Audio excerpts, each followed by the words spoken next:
So today I'm going to be talking about general practice strategies for technical passages. Specifically, what can you do if you feel like you've really been working a technical passage slow, trying to speed it up, and just nothing that you're doing seems to be really working for you.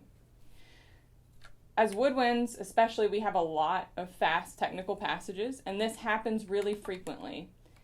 So the best thing you can do in a practice session to help fix that, if you really know that you've worked on it, is to try and come up with a creative solution to that technical challenge. One of the worst things you can do is to just keep playing it over and over and over again for hours and hours, because that's how we get injuries, specifically like tendonitis or like carpal tunnel injuries, where you end up having to wear like a wrist brace or taking a lot of time off of your instrument. So then that defeats the whole purpose when you have to take that much time off your instrument. So one thing we can do is to do what I like to call dotted rhythm practice. So when a technical passage is not going very well, even though you've sped it up time and time again, usually it's not that you haven't put the amount of time into the passage that you need to put into it. It's that something within the passage is just going slightly wrong, and usually what I find that is that our third finger or our pinky finger don't like to move as fast as the other fingers do. They just don't want to go along with the train, so they're slowing us down, or they're causing some kind of blip in the sound and in the technique that's causing the technique to be unclean. So I'm going to just show you what I would do to fix a technical passage just really slowly, because you also want to do this practice slowly and speed it up.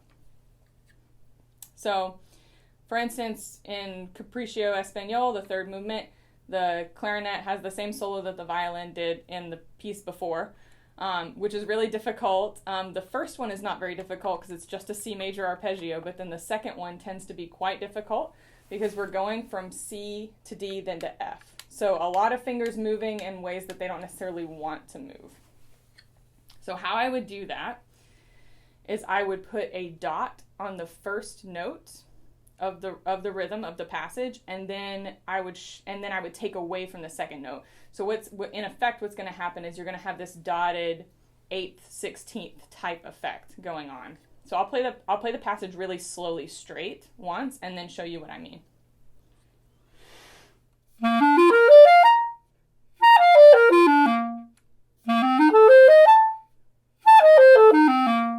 So that's it straight.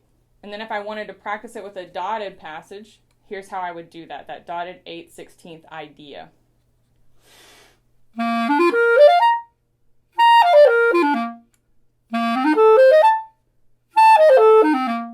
Like that, okay? Now I would do that 3-4 times at a really slow tempo, and then I would flip the rhythm, okay? So then instead of a dotted 8th, 16th, I would do a 16th dotted 8th.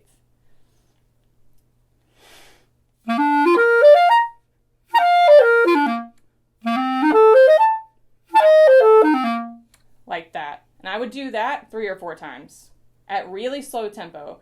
And that way you can figure out what about your fingers is not wanting to move. And I guarantee you on this one for clarinets, it's the third finger on this hand. But for you in your technical passage, it may be something different.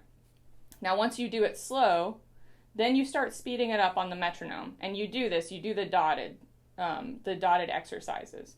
So once at X tempo, and then add 3 or 4 clicks onto the tempo. Do it again.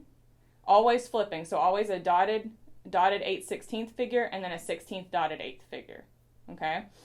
Do it 3 or 4 times, move up the tempo, and keep doing that until you get pretty close to the actual tempo. Now with this exercise, you're probably not going to be able to get to the full tempo, and the reason for that is because you're actually playing parts of the excerpt faster than you would ever have to do in real life.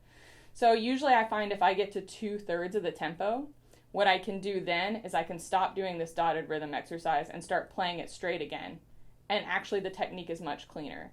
Now, if any point in this process you start to fumble, not just over the rhythm of that, but over specifically like one of your fingers is not moving as fast as the others, that's the finger that's giving you problems. And that's the finger that you need to make faster. Now, how do we make that finger faster? That's tricky. Usually I find that the dotted rhythm thing helps a lot. And then the second thing I find is if you just think that finger needs to be faster, there's a part of your brain that clicks on and says, oh, okay, that finger needs to move faster. And usually it fixes itself in that way. But if you don't know that that finger's causing you a problem, your brain sometimes doesn't really notice it and can't help you out. So actually, I didn't learn this dotted rhythm technique until about halfway through my master's. After my first recital, I ended up having to wear a wrist brace for quite a long time because I injured myself through too many repetitions of the same thing over and over again, just trying really hard to get those really hard technical passages to work. And I thought, there has to be a better way to do this. There has to be a more efficient way, or everyone would be injuring themselves all the time. So I started to really dig into it, and I was looking it up online in the library and method books, like trying to figure out what are people doing, because especially with flute players, because flute players have to play really, really, really fast all the time. So how are they not all injuring themselves? And I realized, especially compared to other instruments like string instruments or clarinet or something like that, I almost never see flute players wearing wrist braces. So something they're doing must be working for them, besides the fact that their instrument is a little lighter, I think. So I was looking up in a flute method book, and I can't remember which one now, and it gave this tip, this dotted rhythm tip, as well as a couple of others that I use sometimes, but I find dotted rhythms to be the most effective. So I decided to give it a try, and it's hard to, after you've been doing something for 6 years one way, it's really, really hard to trust in the process of changing it. But once I really believed in the process and I tried it, I found that it actually helped me learn passages not just better ultimately, and not just getting them up to the tempo ultimately, but it helped me learn technical passages a lot faster. Instead of having to spend whole Saturdays in a practice room learning a technical passage, I could spend just a few hours instead over the course of a little bit of time, and it would be as good, if not better, than what I had been doing. And it also helped me avoid a repetition of that injury. So next time you're in the practice room, give dotted rhythms a try.